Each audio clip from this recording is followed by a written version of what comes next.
Welcome back to another episode of Third and Go. We are back for playoffs after a long hiatus. We took the season off. We had a lot of stuff going on in the world, but we are back, and we're here to stay. We got Justin and Ross on the table with myself, Gerald, and it is Wildcard weekend. So we're just going to open it up with the Saturday games, guys. Colts versus the Bills. It's the 1 p.m. game. A little confused by a lot of the timing of these games, just based on the matchups, but whatever. It's all playoffs. It's all good. Who do you got, Ross? Bills. Bills? No question. Bills, just no. Yeah, I mean, their offense is clicking since they got Diggs. Mm-hmm. Josh Allen's proven he can be a quarterback, and I just don't like Phillip Rivers. Yeah, that's fair. Justin, what about you, man? I'm also going with the Bills to win this. I just look at it from the Bills have a really strong defense, and they also have an offense that is clicking. Don't trust an aging Phillip Rivers in the playoffs. And, I mean, let's talk for a second about Josh Allen because, I mean, this is a guy that, I thought he was going to be a project quarterback, someone that was going to be really hard to see him pan out in the league. But the Bills have been able to build around him, and he's performed really well. And it's just one of those cases where one of those outliers worked out. And I just, I have to come to terms with it. And I think he's going to be an impact player in this game. I would not be surprised to see him get multiple touchdowns between rushing and passing. Yeah, I'm not going to go against the grain here. It's a no-brainer for me. I don't trust the aging Phillip Rivers, and Josh Allen is the future of the AFC North. East. Wow. The Bills definitely are the hot team there. I mean, New England's fallen from grace. Likely Cam Newton won't be there. We'll see how the Patriots do in the draft. The Dolphins, of course, they're about one game away from the playoffs. So we got some interesting matchups going down the road with that division. And, the Bills are just it right now. I think they are the it team. The Kansas City Chiefs are the Kansas City Chiefs, and that's why they're ranked, they're the number one team in the AFC. But, no, the Bills have a lot of just magic there. I mean, you got Cole Beasley. You also have Stephon Diggs. I mean, there's just so much there to be, confident in. And the Bills fans are lucky. They likely will be going at least to the next round, in my opinion. Next up, we have a game that should interest Justin. The Rams travel to Seattle to take on the Seahawks. And we'll open it up. Justin, who you got? Well, I mean, there's going to be a bias. I have to stick with the Rams here. And for what it's worth, the Rams early in the season, they did get a nice win over Russell Wilson, the Seahawks, where Russell Wilson did not look good in that game. Since then, Russ Wilson seems to be playing more conservative, not taking as many chances. And I think that might go into this game where it's going to be lower scoring and come down to defense. I think it could be one of those games. But it's having said all that, I do expect it to be really close, and this is definitely not a layup for the Rams because we're not even sure who we're rolling out at quarterback right now. So we'll see how it goes, but I'm keeping faith. Ross? My only question is, what Seattle team are we getting? Early on in the year, good offense, bad defense. Now, defense is better, but where'd their offense go? Not that home field means much these days. Yeah. I'm going to give it to Seattle. I think Russell will figure out what he's doing. He'll hit Metcalf deep a couple times possibly, get Lockett going.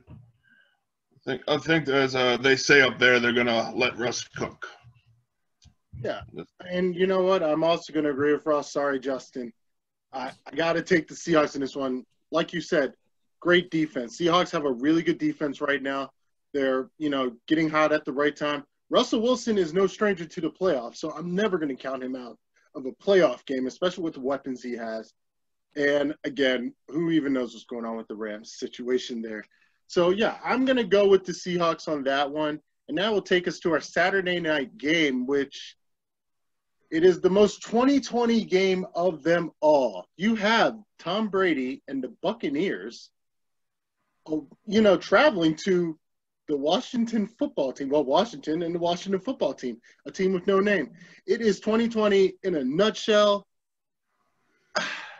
I mean, this should be a no-brainer, but we've seen crazier things happen. Ross, I'll start with you. No, just no. Tampa Bay, as much as I hate them, Tom, no. If they come back and pull this upset, I will come back on here next week and eat all the crow any football team fan wants to give it me. Just no. You No. have to bring somebody on. This is the winner from the same division who was whining that a 6-10 team didn't win because the Eagles tanked. They don't deserve the win. Alex Smith, great story. If they get a quarterback, they'll be fine. They'll have their time. No, just no one from the NFC East should even be here. You see, in the AFC, we had the Dolphins miss with 11 wins. 11 wins, barely made it in the playoffs. Yeah. No, Tampa Bay. No, move on. Next. Justin. I am going to agree with Ross on this. Now, I don't think it's totally meritless that the football team is in the playoffs. They have their defense is really surprised this year, but and I do think their defense is set up in a way where they can get some good pressure on Tom Brady. But ultimately, I just don't trust Alex Smith. This comeback of Alex Smith, I do not think this is going to be the guy to lead a team deep into the playoffs. I think it's a nice story that he came back from that gruesome injury, but I don't think he's the guy to make a deep playoff push. And do I think Brady's going to struggle at times in this game? Possibly because of the pressure. But ultimately, Tom Brady's no stranger to the playoffs. I just see them getting over the hill in this one and beating the football team. Yeah, I'm going to agree with you guys. I mean, it's the first time Tom Brady's ever been a true wild card team, not winning a division. And, geez, I can't remember the last time he didn't win a division. But there's no way. If it happens, yes, I will be like Ross, and I will take whatever shit. Hell, I'll even bring somebody on, somebody from the Washington football team I know is out there wanting to get on here. But I will get on, and I will let them just talk their shit if the football team wins. But I mean, it's not too out of the question if Tom Brady does get flushed. Like you said, the Redskins have a surprisingly decent defense, which has won games for them. And we know from, as Ravens fans, defense wins championships. Chase Young, who, in my opinion, is one of the brightest young stars in the NFL right now. I want to see him hit Brady at least twice. I need to see that. That would bring me so much joy if I see that. But I don't think it's going to be enough to beat the Buccaneers. It's Tom Brady. They got weapons. It's Tom Brady. You just don't count him out of the playoffs even after last year, especially against the football team. Come on. So next up, we're going to keep it moving. Next up, we got the Sunday games. And before we get into this first one, please, somewhere on the screen, either up or down, I don't know which one, depends on where I edited. Click on the link if you want to hear more about this specific game. But it is the Ravens traveling to Tennessee in the rematch, in my opinion, one of the best rematches ever. Tennessee Titans, 1 p.m. Ross, let's start with you, dude. Who you got? Well, it's the third time we're meeting them in roughly a calendar year. I mean, so I've seen a team play a team 3 times and lose them twice and beat them. The Ravens and Steelers have done that a few times. Mm-hmm. Usually don't beat a team 3 times. Yes, last year, as people say, we were hot. People seem to forget that we bench people. Yeah. We've been in the playoffs for the past 5 weeks. Lamar has proven he can play under pressure. You saw in Cleveland. Yep. After whatever story you want to believe, he came out and, mind you, threw the ball most of that last game. Yep. So, I mean, as Justin pointed out, his lovely hair, there. I'm picking the Ravens, and it's not just because it's the Ravens. I don't trust Tennessee's defense. It's not going to play good against us, but it's not the same. And mind you, we have Calais Campbell playing. We have Brandon Williams. The people we wanted here for Derrick Henry who we did not have Yeah. last time we played them. Don't forget Yannick Ngakoue. Big pickup from Yep. Minnesota, who's been great in that pass rush. No, but yeah, that was not surprising to say the least. But no, those are all valid points. Justin, who you got, man? I think Ross makes a very valid point about the Titans' defense. I mean, they've been average at best on the year, but I mean, and I was looking at the lines before this, and it did show the Ravens as about 6-point favorites, which I found interesting, given that the Titans have won both reverse fixtures the past 2 games. It's home field advantage for the Titans, and Derrick Henry this year has rushed for over 2,000 yards in the regular season. Putting all that together, I'm going with the Titans. I do think it's going to be a close game, but I'm just not going to pick against the team that's won both the previous games and has the home field advantage. Yeah, so on my chest. I rep them every week, and I'm not even just being a homer right now. The Ravens are getting hot at the right time. As Ross said, they were hot last year, but I think the difference between last year and this year is a bye weekend for a lot of the starters last season, about 2-3 weeks off. They benched the players the last week of that game. This isn't the case this year. Lamar Jackson is peaking when he needs to. The connection with Hollywood Brown, which we've all been asking for, is starting to happen, and that defense is just insane. It's not the same defense as last year. Now, the same is said for the Titans on the other side of the ball. That isn't the same defense that stopped the Ravens. No, that's a much different defense, a defense that I don't have a lot of confidence in. But the X factor of it all is going to be Derrick Henry. The Ravens defense has to stop Derrick Henry from doing what he does. Of course, yes, there's Ryan Tannehill and there's Corey Davis and, Brown. They're out there. If we stop the run, there's the threat of the pass with the Ravens secondary, which has been spotty at times this year. But I think given everything that the Ravens have just been through this year, I don't see there's no way I see them losing this game. And I'm not even saying that as a Ravens fan. I'm saying it from looking from the outside in. This is a team that, as Ross just stated, has been in playoff mode for 5 weeks. It's all or nothing with them, and I think they're going to give it their all, and they're going to be moving on to next week. Let's not forget, the best way to stop Derrick Henry is don't give him the ball. Yep. What do we do best when we're clicking, which is what we are now? Run the ball. Yeah. We have drives of 10-plus plays averaging now. Look, just the last game we played, they had I think the Giants game, they had like 6 offensive snaps in the first quarter. Yeah. Well, for both of your sakes, I hope you're right on your pick, because I don't think LitTube wants to suffer through another Nigel conference call special. God. And you know what? You know what I'm talking about, Gerald. If Nigel's watching, man, I know he watches our show too. I'm gonna let you on. This is my invitation to you, man. Next week, if you want, invitation's all yours, brother. But like I said, if you want to know more about, what LitTube thinks about the game, me and Jordan actually did an episode on Charm City Beat where we went in depth on this wild card matchup. So, as I said, click on the link somewhere on the screen. It's there. Next up, we have the Bears going to New Orleans to take on the Saints in what I predict is Drew Brees' farewell tour. Justin, who you got? This is the game that I have the most confidence in that the Saints are going to win. I think out of all the games we're looking at right now in this wild card week, this is the one that I see being a blowout where the Bears, I just don't see them having a chance. I think the New Orleans is going to run away with this one. Yep. Ross? Yeah, they could not have picked the perfect game to have first ever aired on Nickelodeon.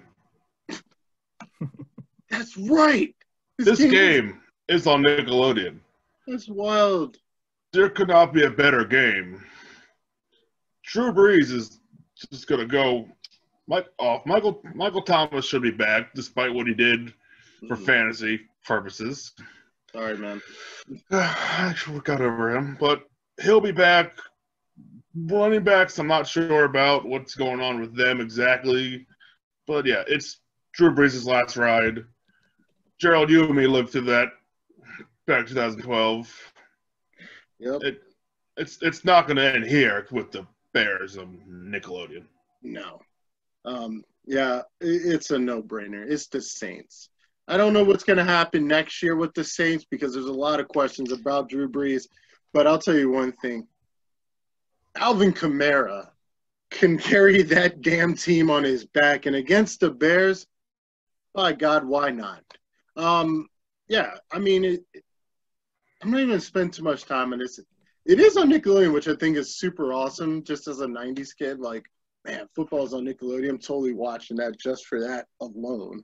Well, but, and like, even if Taysom Hill comes in mid-game or Jameis is like the starter, like, I mean, do you really think they're like a downgrade compared to Mitch the Bitch? You know what I mean? Like, not at all.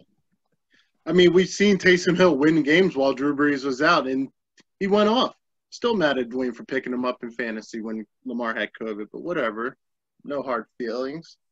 But, yeah, I think the Saints, even with whoever the quarterback is, I think the team's built enough to still run and be successful.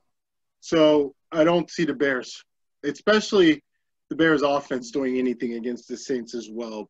But that moves us on to our last game, in a game which I feel like a week or so ago, before COVID hit another team, I felt like it was going to be a much more competitive game, a sort of rematch, starters this time at least. You have the Browns versus the Steelers in the Sunday night football game. The head coach of the Browns had tested positive for COVID, so I'm assuming he probably won't be there. I know there was a few players that had, contracted it as well. But it is taking on the Steelers, who, at least in the last few weeks, haven't looked like the Steelers that started off the season. And in that, I will give the time over to you, Ross. What do you got to say about that? Well, I know I have Steeler fans who will probably watch this and hate me for this, but they showed what they really were. We've been saying it for the first 11 weeks. Yeah, they beat the Browns. Good. Yeah, I mean, their backups good. I mean, they lost. I mean, almost beat the Browns with the backups, and yeah, this game could have been way more interesting, but yeah, without Kevin Stefanski being there, I heard him say, "No, I'm not a culture. We're the Browns culture." Yeah, well, that new Browns culture is you. I saw the Browns culture before you. They weren't the Browns. They were bad. But as much as it pains me, I think the Steelers have this one. Yeah. Well, Justin, what you got, man? Well, and I do think it's interesting that you got 3 AFC North teams in the playoffs.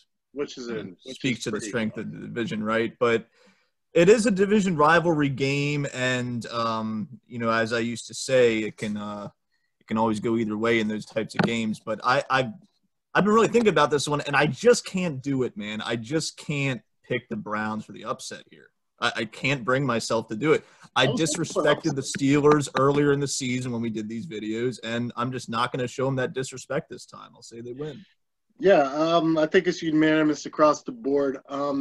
Steelers, given the circumstances that are going on, the fact that the Steelers are also coming off a win against the Browns, in most cases you would think that other team would be more hungry. But, again, COVID has happened to the Browns where their head coach, and honestly, I think the flag bearer of that team, he's not going to be there. That heartbeat is not going to be there. And I think the Steelers at home, and it's Heinz Field, there'll probably be some type of fans there. I got the Pittsburgh Steelers. And I feel weird saying it out my mouth. But, yeah, there's nothing that leads me to believe otherwise. But, yeah, we got some good games this weekend. It's playoff football in the NFL. As crazy as this year has been, here we are. There's only 2 teams that have bye weeks. That is the Green Bay Packers and the Kansas City Chiefs, who will play next week. We'll have episodes talking about that, as well as recapping this week's game. And we'll also be giving the game ball out to somebody for the first time all season because we haven't been online. My apologies. So stay tuned for that. As for Justin and Ross, my name is Gerald. Take care.